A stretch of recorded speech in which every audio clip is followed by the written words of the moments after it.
तो मन में एक हिम्मत बढ़ती है कि अगर आप अपनी किसी बात पर खड़े होकर उतरेंगे तो लोग बाग आपको सम्मान देंगे, आपको मान देंगे, आपकी बात की मदद रखेंगे। चुनाव के टाइम 5 साल पहले, लगभग 5 साल हो गया आपको पूरा चुनाव का टाइम चल रहा था। मैं बाहर के गांवों में जाया करता था तो लोग मुझसे पूछते थे, जो मुझको नहीं जानते थे वो पूछते थे कि किस गांव के हैं, तो लोग कहा करते थे गुरेला के रहने वाले हैं सूरत में। ये हकीकत थी और आप लोगों ने भरपूर सारे बक्से भर दिए थे इस बात पे ठप्पा लगाने के लिए कि हाँ सूरत सिंह गुरेला के ही रहने वाले। 1100 में से लगभग 1100 वोट गिना गया था। 950 वोट आपके भाई का निकला था, कुछ और बचा ही नहीं था कहीं।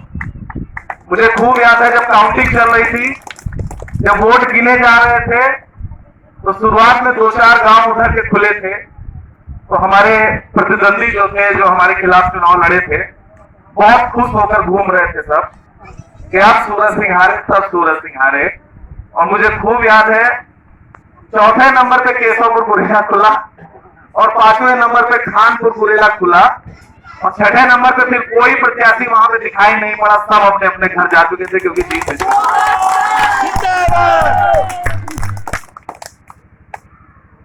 एक बात चुनाव के टाइम आप लोगों से कहा करता था कि मैं ये नहीं कहता, मैं कोई वादा करके आपसे नहीं गया। जैसे श्रीपाल भाई ने कहा सड़क का वादा ये हो, चुनाव के समय मैंने कोई भी वादा आपसे नहीं किया। आपको याद होगा सारे लोग, चंद्रिका भाई, सतमन भाई सब बैठे हुए हैं यहाँ। मैं कहता था कि मैं कोई वादा करके चुनाव में नहीं जाऊंगा। मैं ये कह के नहीं जाऊंगा कि मैं नाली बनवा दूंगा, खरंजा बनवा दूंगा, सड़क बनवा दूंगा। मैंने किसी से कहा हो तो आप बताओ, मैंने कोई वादा नहीं किया। और मैं अकेला प्रत्याशी था जो हर गांव में जाके कहता था कि मैं वादा करने नहीं आया हूं। बाकी सारे प्रत्याशी आते थे, कोई कहता था नल बनवाएंगे, कोई कहता था खरंजा लगवाएंगे, कोई सड़क बनवाने की बात, कोई बात। मैं अकेला ऐसा प्रत्याशी था कि मैं कहता था कि मैं कोई भी वादा करने नहीं आया हूं, क्योंकि साथ में कहा करता था कि वादा तो टूट जाता है, जो वादा करके चले गए वो दोबारा कभी दिखाई नहीं पड़े। बस एक चीज का वादा आपसे करके जाता था, केवल एक वादा आपसे करके गया था कि अगर आप लोगों ने मत देकर मुझे चुनाव जिताया और जब कभी जिला पंचायत सदस्यों की मंडी लगेगी तो आपका ये भाई बिकेगा नहीं, जरूरत पड़ने पर 10 को खरीदने की हैसियत रखता। और वही ना बिकने की मंडी सजी थी, ऐसा नहीं था कि मंडी नहीं सजी थी। चुनाव के बाद जिला पंचायत सदस्य बिक रहे थे 10 लाख, 15 लाख, 20 लाख की बोली में अध्यक्षी के चुनाव में। आपका भाई अपने कहने पर टिक रहा और उसका परिणाम यह निकला कि जिला पंचायत अध्यक्ष की आंख में आंख डालकर अपनी बात को मजबूती से कहा।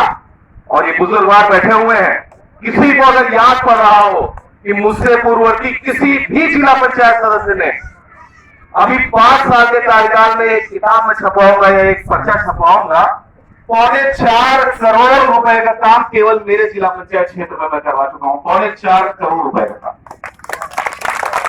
किसी जिला पंचायत सदस्य ने अगर करके दिखा दिया हो तो आप बताओ। आप ही अपनी ग्राम सभा में देख लीजिए, एक बनी हुई है आपके सामने अभी। गुरेला के बाहर का कोई भी खरंजा, कोई कच्चा रास्ता, अगर कच्चा रास्ता रह गया हो तो आप बताइए, सब तरफ से खरंजा लग गया। दुर्भाग्य थोड़ा यह रहा कि गांव के अंदर की सड़कों पर जिला पंचायत से रोक लगा दी गई। जिला पंचायत गांव के अंदर की किसी भी सड़क पे काम नहीं कर सकता।